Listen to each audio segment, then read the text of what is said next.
How's it hanging, RazManites? Well, you're probably looking at the title going, what in the heck are you doing, Raz? That title makes no sense. Well, I'm about to explain it here in just a second, but first I want to remind all of you that haven't posted one to go back to my last video and post your questions for the 1,000 subscriber Q&A. And I also want to announce that the answers to that Q&A will happen in the third week in June. And the reason that it's going to take me so long to answer the questions is because I have a family reunion coming up the second week in June.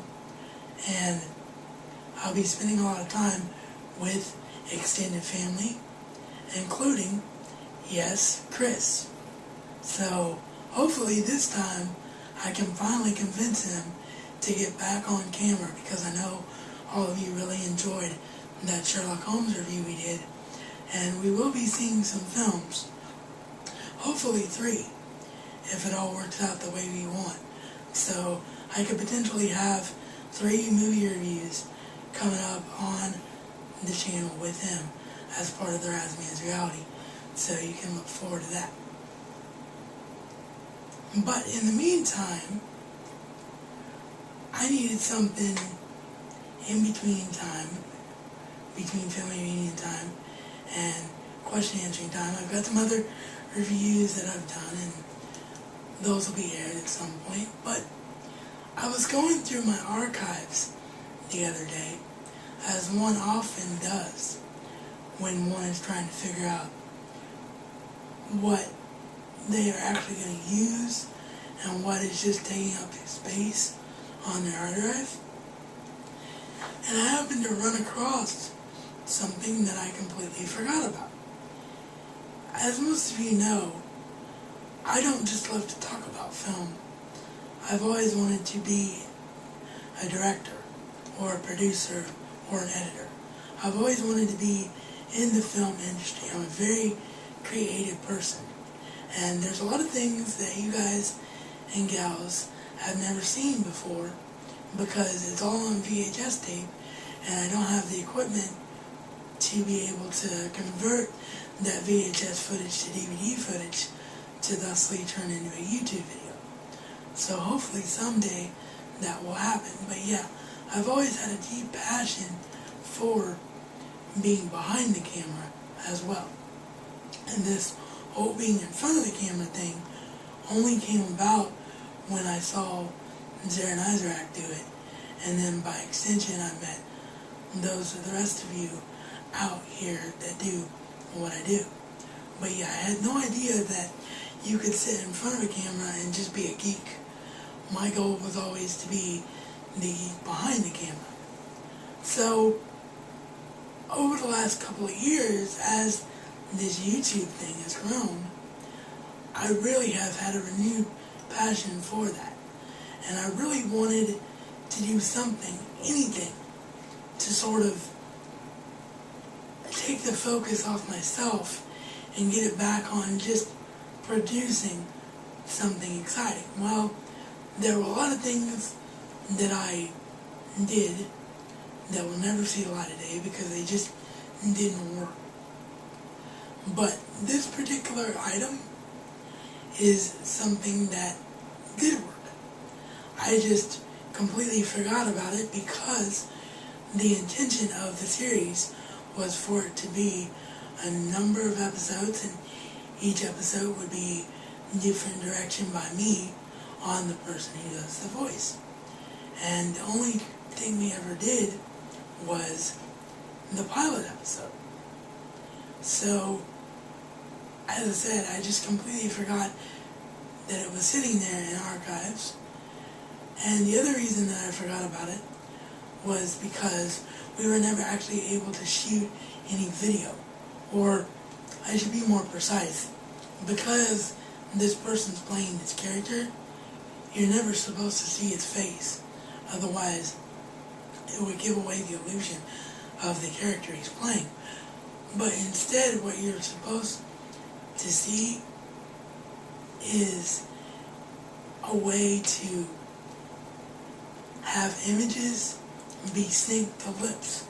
So the idea was that you're seeing the character that this series is based on, and not necessarily the actor providing the voice. And all the direction was going to be done, or is being done, by me. Unfortunately, when we came up with the idea, as I said, we only got to do the audio for the pilot episode. And at the time, I didn't have the good recording equipment in SoundForge Audio Studio that I have now. So this is actually being converted, this footage, from the basic Windows audio recording software that anybody gets. I don't even remember the name of it, but you can go through Windows and find it. But this is being converted from that. It was very low audio to begin with, and I've cranked it up in SoundForge as best I can. So now that you know all the technical aspects of it, you're probably wondering, what exactly does Smeagol Blog mean? Well, as most of you I'm sure are aware, Gollum / Smeagol is a character from J.R.R. Tolkien and The Hobbit and the Lord of the Rings trilogy. And the person featured in this series has a great talent for producing that voice. So we started throwing around ideas about how to execute his voice talent. And one of the things we thought about was this trend that started 2 years ago, pretty much, and is still continuing to this day, but mostly now through Twitter and Facebook rather than video blogging. But celebrities blogging, there are still a few celebrities that do video blogging, but yeah, you get my point. Celebrity blogs was what we based this idea off of. And we thought, wouldn't it be hilarious if it wasn't just a celebrity sitting in front of a camera talking, but rather a character, a beloved character out of the realm of where that character got established and being sort of put into real life scenarios. So that is what Smeagol Blog is. It's Gollum / Smeagol in real life. Whatever happened to that character after the Lord of the Rings trilogy? Because in our make-believe fantasy universe, it was all special effects. The character didn't die and return back to his hobbit form. He stayed Gollum and Smeagol, but he went on to live in the real world. So, yeah, I know it's a little bit of a far-out premise, but I just wanted to go ahead and air the pilot episode because I think it's hilarious and genius. It's only just short of a couple of minutes long, or maybe just over. I don't have the exact number in front of me because I'm not looking at the audio right now in the editor. But it's very, very short, and I just thought it was hilarious. So I decided to go ahead and put together just an audio pilot episode for Smeagol Blog.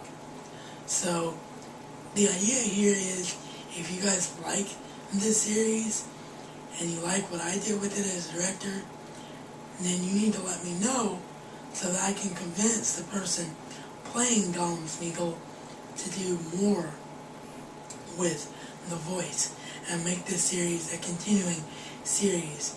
And this will be the first RazMansReality Productions series, other than what I do on other channels, mainly Files from Rejects. But this will be the first RazMansReality Productions series, and not just the RazMansReality, if you guys like it.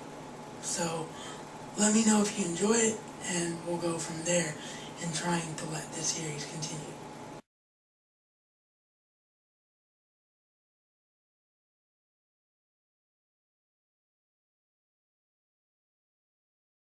Day one, this is Gollum speaking, Gollum Smeagol, as some of you may know me in my other work. it's been a long day. I just got off a set of a low production, a low budget film, and directors these days they don't seem to realize the kind of abilities I really have, the things I can do, the potential. It's now they stuck me in a role. You know what the role is. I'll say what the role is just for recording purposes. The role, all I did, I play a young boy, okay, and I have three lines. I say, look there. What is that? And I need to use the restroom. What is that? What? Come on. What? Gollum Smeagol does not do 3 lines only. He does not play the little boy. Now Peter Jackson, when I worked with him, he knew my potential. He knew what kind of things I could do. He gave me the opportunity where I played a beautiful role where I was able to shine and do all I wanted to, and he just let me go. He let me do my own thing. It was great. One time I would be overheard, I would say, Gollum, and I just went with that, and it worked. It was the precious. It was just the opportunity that I had. I could be evil, vile, mean, and then the next moment I could be beautiful and lavish and just love the world around me. I miss those days. And then that's what Gollum Smeagol is doing today.